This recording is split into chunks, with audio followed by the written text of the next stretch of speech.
Сайн байцгаана уу та бүхэнд энэ өдрийн мэндийг хүргье. Тэгээд энэ хоёр бас түүхэн төрийн айлчлалыг сурвалжилж байгаа эрхэм сэтгүүлчнэр та бүхэнд талархал илэрхийлье.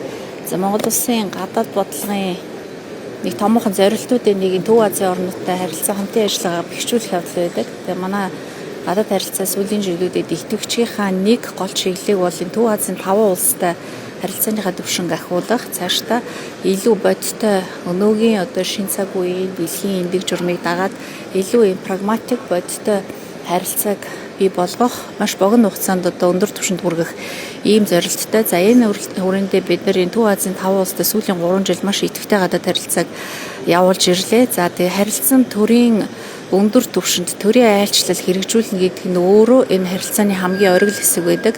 Энэ маш олон жил хоёр талаасаа бэлддэг, судалдаг. За тэгээ хоёр ерөнхийлөгчийн түвшинд зурагдж байгаа энэ хамтарсан тунхаглал, түвшин ахиулж байгаа хамтарсан мэдэгдэл, за зурагдж байгаа баримт өчгүүд бол цаашдаа хоёр орны харилцааг илүү хялбаршуулах, эрх зүйн боломжийг нь бүрдүүлж байгаагаар онцлог. Тэгэхээр энэ эрх зүйн боломж бүрдснээр цаашдаа иргэд хоорондын харилцаа сайжрах, хоёр улсынхаа талаар илүү судалж мэдэх, хууль дүрмэндээ илүү зохицуулсан харилцааг бий болгоно гэсэн. Тэгээ үүнд хамгийн бидний гол чухалчилж байгаа зүйл бол бидний өнөөдрийн ийм даяарчилсан, за бас улс орон болгонд сорилтууд нь нэмэгдэж байгаа геополитикийн хүнд нөхцөлд яаж Төв Азийн орнууд, тэр дундаа хөгжиж байгаа орнууд хамтарч ажиллах вэ? Энд яаж эдийн засгийн агуулгаар нь харилцаагаа илүү баяжуулж хөгжүүлэх үү? Яаж хоёр орныхоо иргэдийг богино хугацаанд танилцуулж харилцаа ашигтай салбаруудаа тодорхойлох үү? За энэ салбаруудаа тодорхойлсон дээр үндэслээд харилцаагаа тийм бодит байдлаар хөгжүүлэх нь хамгийн том зорилт байгаамаа. За энэ үрээнд өнөөдөр энэ Киргиз, Тажикстан улстай бид нэр тус бүрд нь 10-аас 14 баримт өчгүүдийг зурлаа. Маш чухал баримт өчгүүд зурсан. Бид нар бизнесийн үе таалгыг нээх ёстой. Аж ахуйн нэгжүүдэд боломжийг нь үзүүлэх, илүү нөхцөлийг нь бүрдүүлэх зорилготой. Тэгэхээр Киргизэд очсон манай бизнесийн төлөөлөл бол маш их мэдээлэлтэй. 10-аад компани тэнцээ үйл ажиллагаагаа явуулаад эхэлсэн. Манай гоо сайхны бүтээгдэхүүн, хүнсний бүтээгдэхүүн, манай мэдээллийн технологийн салбарынхаа маш хурдтай орохын боломж байгаа. Энэ улсууд манайх нэг их гоё ялгаад өсөөд үүдээ нээгээд хөрөнгө оруулалт татъя гэд жижиг том гэж голхгүй оруулж байна. Тажикстан улсын хувьд бол манай бизнесийнхэн шинэ орон байна. Энд ийм өнөөдөр та бүхэн маань ч гэсэн бас харж байгаа яг төсөөлж өснөс чи өөр орон маш хурдтай хөгжиж байна тийм ээ. Энэ бүс нутгийн нэг онцлог нь бол энэ 5 улс хоорондоо маш их нийтмэл байдаг. Олон улсын механизмуудад бүгд орцсон байдаг учраас хамтарч ажиллахад бас их илүү хүчтэй тавуулаа нийлээд явдаг гэсэн үг. 5C буюу Төв Азийн 5 орон Хятадтай, Америктай, Европын холбоотой, Африкийн орнуудтай, Арабын орнуудтай гэдээ ингэ ажилладаг. Арабын орнууд ч гэсэн нийлээд Арабын лиг гэдээ ажилладаг. За манай хувьд бол их онцлог тийм ээ. Бид нар хоёр өрштэй ганцаараа дунд нь байдаг энэ хоёр том гүрний дунд далаад гарцгүй хөгжиж байгаа арчилсан улс. За манай сонирхол энэ Төв Азийн орнуудтай бол яг цаг нийлдэг. Бид нар нэг талаараас зүүн хойд Азийн орн гэж байгаа боловч бас нөгөө талаасаа Төв Азийн орн.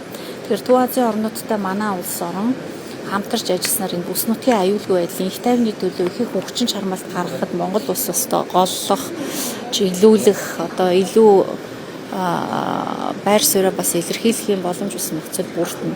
Хоёрдугаарт бид нар найрсаг харилцаа хамтын ажиллагааг дэлхийн бүх улс оронтой хөгжүүлэхийг эрмэлзэж ямар ч дайсангүй бүх улстай эв найрамдалтай тэнцвэртэй гадаад харилцааг явуулж байгаа хэвээр. Энэ бодлогын хүрээнд Төв Азийн орнуудтай маш сайхан харилцааг тогтоож байна. За төрийн тэргүүний төвшөнд болон дагалдаж явж байгаа урлагийнхан тийм ээ манай зөөлөн хүчний бодлого тийм ээ. Тэр урлаг соёл, түүх, зан заншлаараа дамжуулж бид нар энэ торгоны замын дагсан эртний ижил түүхтэй ийм улс орнуудтайгаа хамтын харилцаа тогтооход бол маш хурдан ойлголцолд хүрч байна. Бие бинийгээ угийн мэддэг юм шиг, бие биенийхээ түүхийг сайн судалсан байна. Тэгэхээр цаашаа бидний харилцаа маш том давуу тал болно. Дээрэгтэл зарим талаараа өндөр хөгжсөн орнуудаас илүү хөгжиж байгаа орнууд хоорондоо ажиллахад илүү давуу талууд бий болдог. Ойлголцлын түвшин адилхан байна. Бидний зах зээл шилжиж энэ арчсан тогтолцоог шилжснээс хойш 30 гаруй жилийн амьдралын түүх адилхан байсан. Өнөөдөр бид нар ямар хинэн давуу тал болов, хинэн ямар байдлаар хинтээ ажиллах учраа олцсон. Тэгэхээр бид нар хоорондоо ажиллахад илүү ашигтай ийм хамтын ажиллагаанууд бий болох нэ.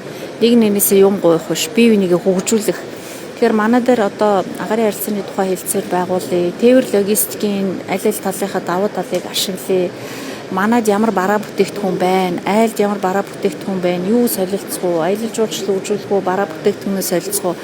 Ингээ олон асуудлууд бол боломж байна. Зөвхөн бид нар одоо өөртөө дотооддоо манай аж ахуйн нэгжүүдэд дэмжиж, аж ахуйн нэгжүүд маань энэ Дүү Азийн бус орнууд руу махан бүтээгдэхүүн, аж ахуй, ноос, ноолор, арь шир, завуул уурхай, хүнс тийм ээ, тэгээд эрчим хүчний чиглэлийн төслүүдийг хамтарч ажиллах юм бүрэн боломж байна гэдгийг одоо аль тал нь онцоллоо. Тэгээ саяны Киргизийн хэлцээ бол гайхамшигтай бас сайн болсон. Бид нар 2 жилийн хугацаанд маш сайн бэлдсэн гадаад яамдууд энэ дээр одоо салбар чиглэл болгоноор нь ажилласан. За маш хурдтай ажил хэрэг явж байгааг харж байгаа. Тэгэхээр бид нар өөрсдөө одоо энэ дээр бас араас нь эргэж одоо манай аж ахуйн яамдууд маш сайн ажиллах юм бол үрдэн богино хугацаанд гарна. За Тажикстантай сая ерөнхийлөгч нарын хэлцээр бас их амжилттай боллоо. Хоёр талаас яв цав тохирсон юм шиг одоо зүйлүүдэд яаж тохирлоо.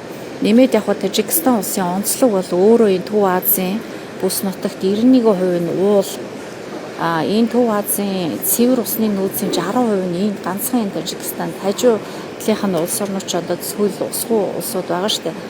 Тэгэхээр энэ улс бол өөрийнхөө тусгаар тогтнол аюулгүй байдлыг хангаж байгаа маш том эдийн засгийн хараат байдлаа бусад хөршүүдээс бууруулсан нэг том давуу тал нь бол энэ усан цахилгаан станцуудыг бараг уулын ам болгонд байгуулснараа эрчим хүчээр бүрэн хангаж байна. За бензин төсний хувьд энэ өндөр уулын бүс учраас маш гүнзгий ухдаг, зардал гардаг учраас бензин төсний хамаарал бол нэлээд өндөр байдаг. Тийм учраас энэ улс бол цаашдаа цахилгаан эрчим хүчээ илүү үйлдвэрлээд бүс нутгаа хангаад дээрэс нь одоо 2030 он гэхэд цахилгаан машин шилжих өөрийнхөө онцлог талсан хөгжлийнхаа замыг тодорхойлсон байна тийм ээ. Хоёрдугаарт бас яг өөрийн одоо улс болон өөрийн толгойтой өөрийн гэсэн үндэсний онцлогтой хөгжлийн замыг одоо эрэлхийлж байдаг. Тэгэхээр энэ улс бас өөрийн энэ онцлог зарим талаараа одоо бидний мэддэг улсуудаас арай өөр юм шиг мөртлөө өөрсдийнхөө энэ эдийн засгийн хараат байдлыг хамгийн түрүүнд бууруулж чадж байгаагаар бас дэлхийд нэлээд өндөр түвшинд ажиллаж байгаа гэж болно. Тэгэхээр бидний хувьд бол энэ усан цахилгаан станцын туршлагыг наадчгүй судлах хэрэгтэй.